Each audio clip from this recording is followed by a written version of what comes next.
নমস্কাৰ সকলোকে মোৰ ইউটিউব চেনেল আৰু ফেচবুক পেজলৈ স্বাগতম। পোনপ্ৰথমে সমূহ অসমবাসী ৰাইজক আগন্তুক বহাগ বিহুৰ আন্তৰিক শুভেচ্ছা যাচিলোঁ।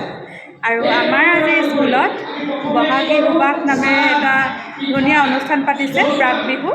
আৰু আমাৰ স্কুলৰ আজি পৰিৱেশটো অকণমান আপোনালোকক দেখাবলৈ চেষ্টা কৰিম, ভিডিঅ'টো চাই থাকিব।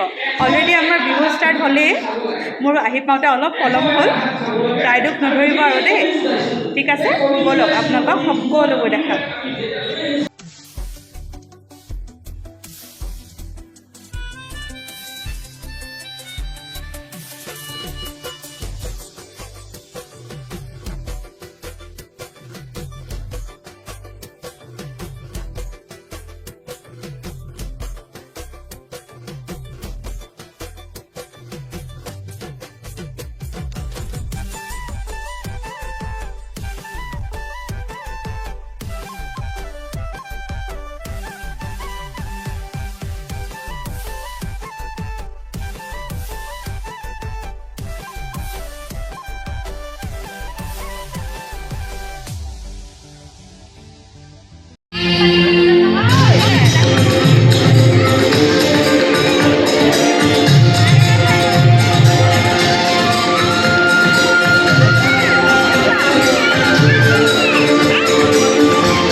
বিহুৰ বতৰ সকলোৱে যদি অকণমান হাত তালি মাৰি দিয়ে বেছি ভাল লাগে।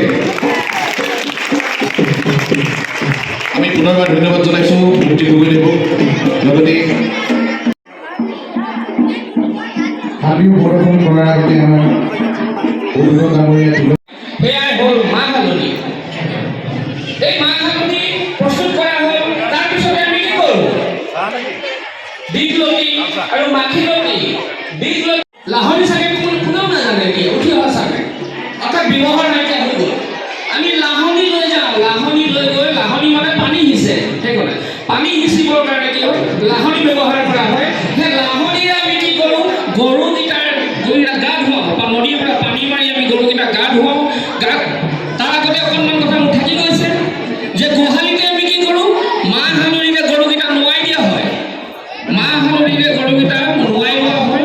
নোৱাই লোৱাৰ পিছত আমি গৰুখিনি নৈ কিনাৰলৈ লৈ গৈ গৰু লাহনিৰে পানী মাৰি আমি গৰু গা ধুৱাওঁ। তাৰপিছতে চাপত চিলাই থোৱা অন্যতম এপদ আহিলা হ'ল তাঁতশাল। গতিকে সেই তাঁতশালখনক উদ্দেশ্যে সেই তৃতীয় দিনাখন আমি কি কৰোঁ, গৰু বিহু পালন কৰোঁ। ক্ষমা কৰিব, আমি তাঁতৰ বিহু পালন কৰি আমি দিনটো খাদ্য সম্ভাৰ পিঠাপনাৰে ভৰি পৰে অসমীয়াৰ ভাত। বহাগ বিহু সাধাৰণতে চতুৰ্থ সংক্ৰান্তিৰ পৰা আৰম্ভ হয়। এগৰাকী বিখ্যাত কবি, সাহিত্যিক আৰু ধেমাজি জিলা লেখিকা আৰু সমিতিৰ সভানেত্ৰী শ্ৰদ্ধাৰ শ্ৰীযুতা নিবেদিতা বৰা সন্দিকৈ বাইদেউ।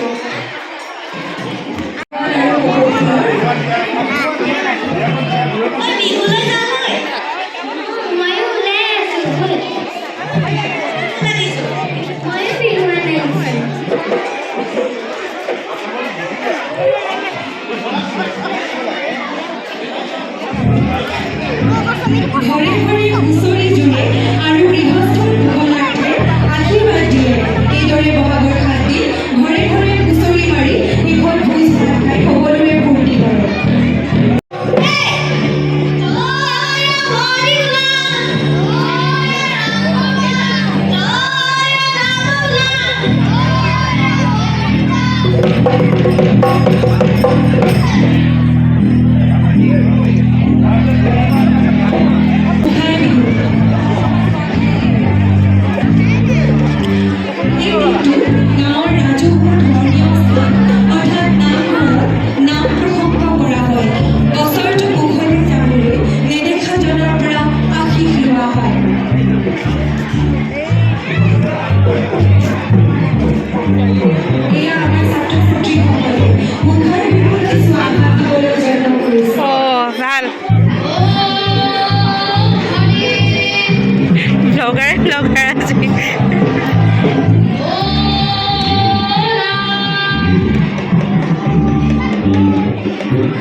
আর পাই ভুলিলো এটির বিননি ও কুলিটির আমি আওই মাত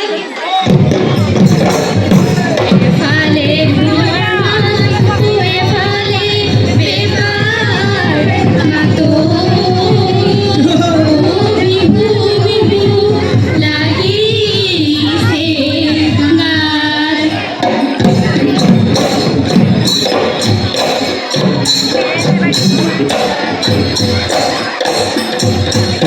নদীর পার ঢালিলে কবিরি না কহুয়া রতাহতে উড়িলে ইমনুরে তুনে কল দিলিয়া ফুটাতে লগগা বিহুর কলিতা সরি গজাবি তাকেতিয়া ইয়লা সলি তাকে ভুলাবি নাহিনু কয়াঙনি উৎসাহরে পিততে বাবি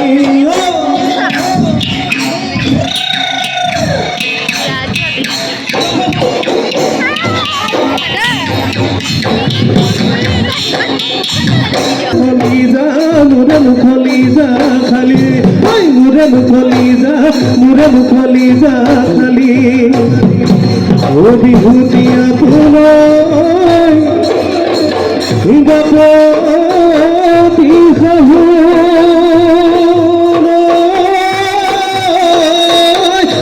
ও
চেংরা বন্ধু রসিয়া মনটা